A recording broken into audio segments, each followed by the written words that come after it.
పల్నాడు జిల్లా వైసీపీ నాయకులకు mass warning ఇచ్చారు ఎమ్మెల్యే ఎరపతినేని శ్రీనివాసరావు.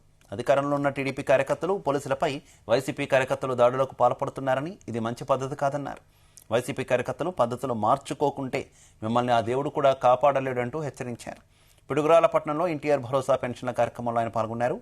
టీటీడీ కార్యకర్తలకు కూడా మనోభావాలు ఉంటాయని, వాటిని పరిగణలోకి తీసుకుంటే తీవ్ర పరిణామాలు ఎదుర్కోవాల్సి వస్తుందన్నారు ఎరపతినేని.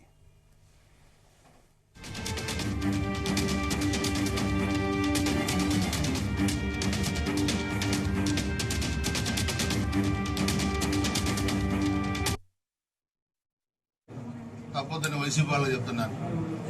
పద్ధతులు తప్పిన రోజు మీకు చెప్పుకోవడానికి ఏం మిగలదిందా? నేను సమయాన్ని పాటించేది మా ముఖ్యమంత్రి గారు ఇక్కడ అరాజకాలు వద్దన్నారు. అది మా గొంతులకు వస్తే మా కార్యకర్తలు కూడా ఆవేదన ఉంటుంది. అయినా మేము వద్దనుకున్నాం. 14-19 మధ్య ఒక వైసీపీ కార్యకర్త చనిపోయాడు మేము అధికారంలో ఉన్నప్పుడు. మరి మీరు 11 మంది ఎందుకు చంపారు? 8 మంది పిల్లలు ఎందుకు చనిపోయారు? 60-70 మంది కాలేజీలు విరగొట్టారు, భూములు ఆక్రమించుకున్నారు. అన్ని ఎంక్వైరీలు నడుస్తా ఉన్నాయి. ఇప్పుడు అంటే గవర్నమెంట్ వచ్చిన 3 నెలల్లోనే మళ్ళీ తిరిగి మా మీద దాడులు, పోలీసుల మీద దాడులు. పద్ధతులు మార్చుకోకపోతే చాలా తీవ్రమైన పరిణామాలు ఎదుర్కోవాల్సిన పరిస్థితి వచ్చింది. మిమ్మల్ని దేవుడు కూడా కాపాడలేదు.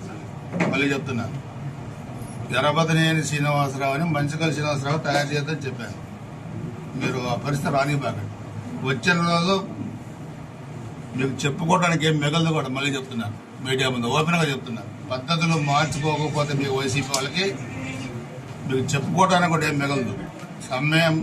సమయం పాటిస్తున్నాం. అది మీరు చేతకాంతనంగానో ఇంకోగానో భావిస్తే మాకు చెప్పడానికి కూడా ఎవరు లేరు. ఇంకా బీ కేర్ఫుల్. ఒళ్ళు దగ్గర పెట్టుకొని మీ పనులు మీరు చేసుకోండి.